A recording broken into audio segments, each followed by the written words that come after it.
Hi, this is Lisa Marie. Welcome to my channel, Living My Best Life.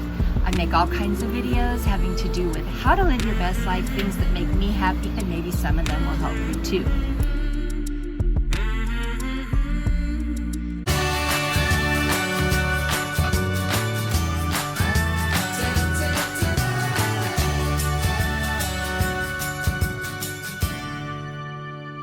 Today we're going to talk about expectations. You know, when you love to give and you help somebody out, you put your all out there for them, and you don't really contemplate in advance what your expectations are going to be of them in return, but we all have them. So whether we thought it through or we didn't, they're there. So let's say somebody needed help with something and you jumped right in and you were willing to help them, which is very nice and a wonderful thing to do. And then afterwards, they said thank you, but then when you needed help, they weren't there for you.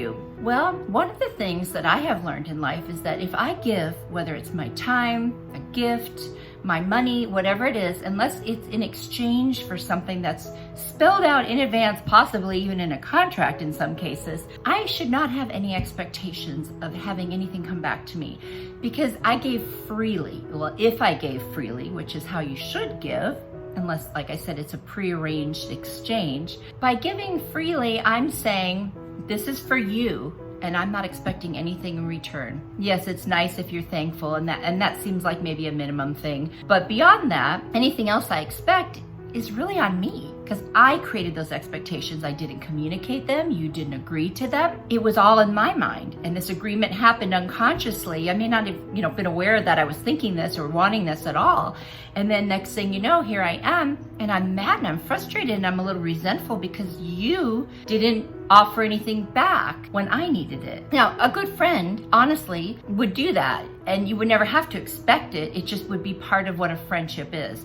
But there are people who, for whatever reason, there may be things going on in their life or no one's ever taught them how to give. And so, or they're so needy to receive that they don't even realize that they aren't being the same way in return. You need to understand that everybody has a different idea of what that means to give. Sometimes people think just by being your friend, that's all that they have to give. And in some situations, that is fine. But I think it's important that if you have expectations that you are going to place upon other people without their knowledge or consent, that you manage that realistically, or you communicate that up front. So if somebody was asking me for help with something and I knew there was something that they could do that might help me in a different area, I might say, hey, I have a great idea. How about when you need help with this, I'll help you, but when I need help with this, you'll help me, and we'll have kind of a little partnership, a little exchange. Is that something you would be open to? At that point, I think it would be really unusual for someone to say no. Now, if you asked of them something that was not reasonable, like let's say they had a profession, they were a carpenter, and you wanted them to come build new kitchen cabinets, and you just helped them to learn how to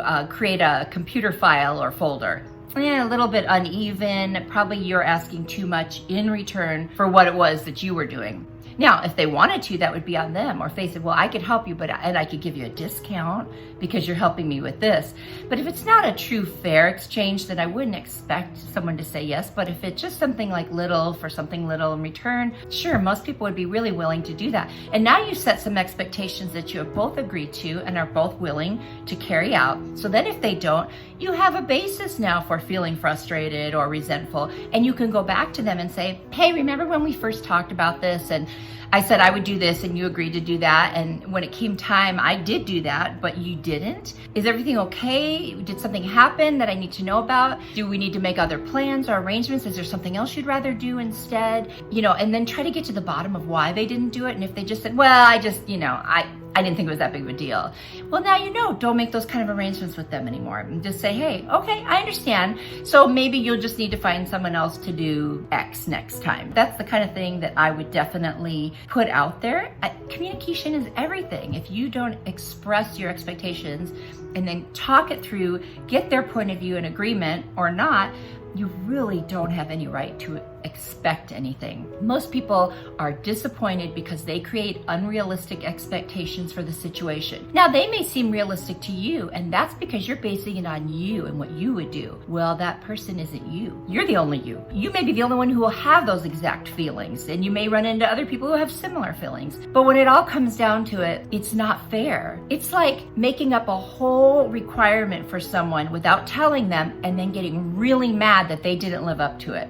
That's really what putting expectations on people is. We really need to think that through and not do that. People really truly don't deserve that, and you sure wouldn't like it if it happened to you. Imagine if someone came up to you and said, remember when I bought you a drink recently? Well, I expected the next time we went out to dinner that you were gonna buy my meal and you didn't even offer. What kind of friend are you? I mean, you just look at them like they were crazy. Like, what? What does that have to do with anything? We never talked about that. I never would have thought I was supposed to do that. You never bought me dinner, whatever it is. But the truth is, we have to communicate, and people tend not to do that because it's scary and they don't want to hear what the other person has to say, or they don't have the courage to say it, or they don't even know how to express it. And sometimes the best way is just to say, hey, this is a little awkward for me, but if I don't say this, I'm afraid that it's going to affect us later. So I'd rather be awkward now than awkward later and upset. That's another way to look at it. Let me know in the comments how you deal with these situations. If you have any great ideas for everyone else. I know people love to hear what other people have to say, especially like random strangers, because there's no, agenda behind it. They're just sharing what they think. So you sharing in the comments is always beneficial to somebody. Even if some people don't agree with you, it doesn't matter. Don't hesitate to put your thoughts in the comments. I know I appreciate it, and I promise you other people will. I have many viewers that read other comments, and they've mentioned it to me. So don't think that your comments don't matter, because they really do. And of course, smash the like button and share the video if you think anyone you know would benefit from this or be interested in this topic.